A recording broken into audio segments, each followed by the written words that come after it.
in the shade.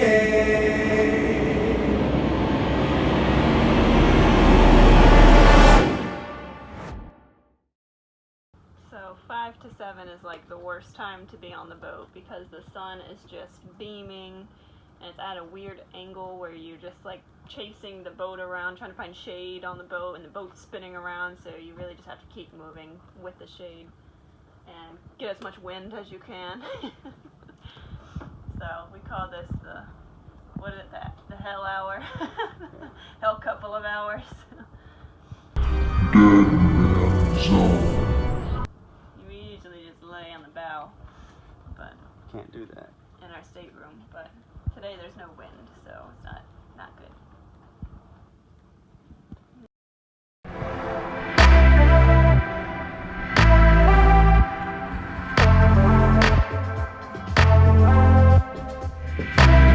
Let's see how long this lasts. Right back.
Oh boy. We got some grass in there. Yeah. Good job, phone. Which fell and slid all the way back to where the plugs go. Oh, really? That's where it was all the time? Yep. You didn't pick it up? And do what? Let it fall again? It's in this big case, so. How hungry are we, Turbo?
So a lot of you probably remember when we got here, we said that we broke our white next gen generator.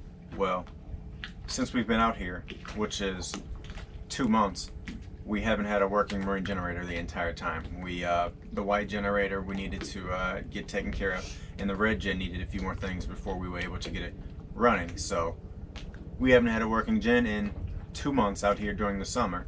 So thankfully the solar has been keeping up with pretty much all of our requirements, but there are cloudy days and some other days whenever we need to put a little bit more juice to the batteries to get us through the night.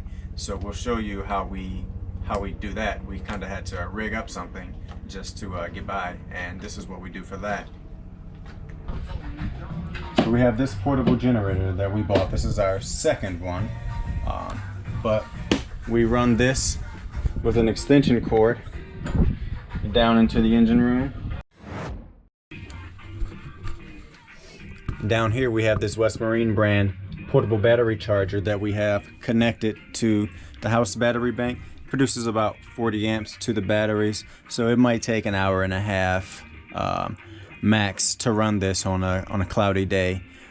We also use that same portable generator to cook using our electric skillet. We just plug it using the extension cord right into the generator, so we can cook, you know, easy meals with the skillet. So whenever we're not charging, we can do that.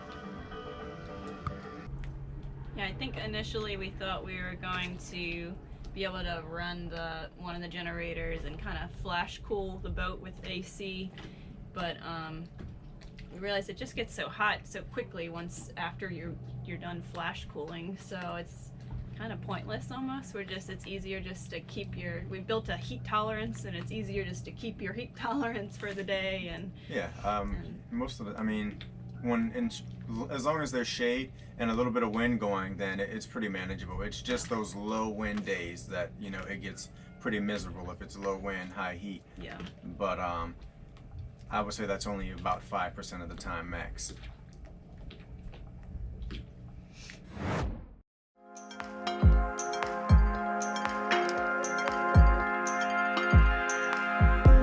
Sweating it out is pretty much just a part of it, so you have to learn to accept that pretty early on. With that said, there are 5 things that we've done to help us beat the heat during the summer.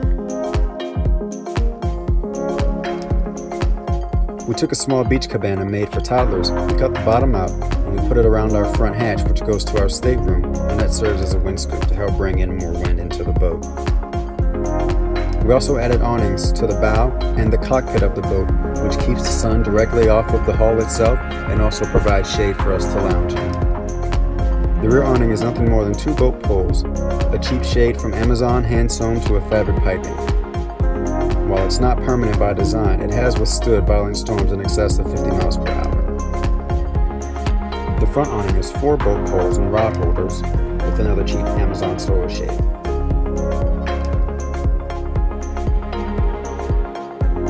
Getting in the water is obviously an easy yet fun and refreshing way to cool off, but this can turn into equal parts work and pleasure.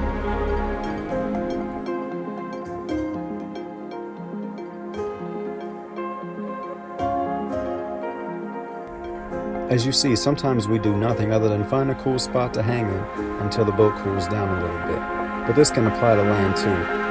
Our default way of surviving the summer is to go on land to find Wi-Fi and shade to work.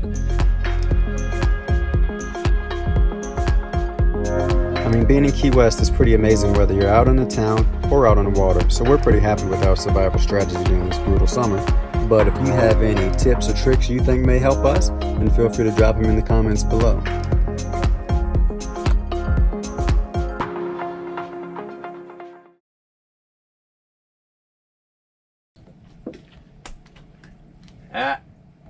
None.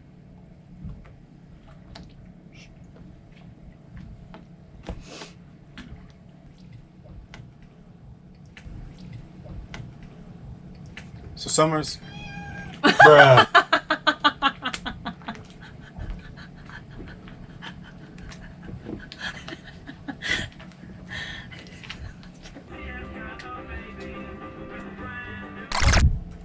So summers aren't all bad. While we do have to make some adjustments and changes, for the most part, it's manageable. And what we haven't told you yet is that after sitting around for about 2 or so hours during the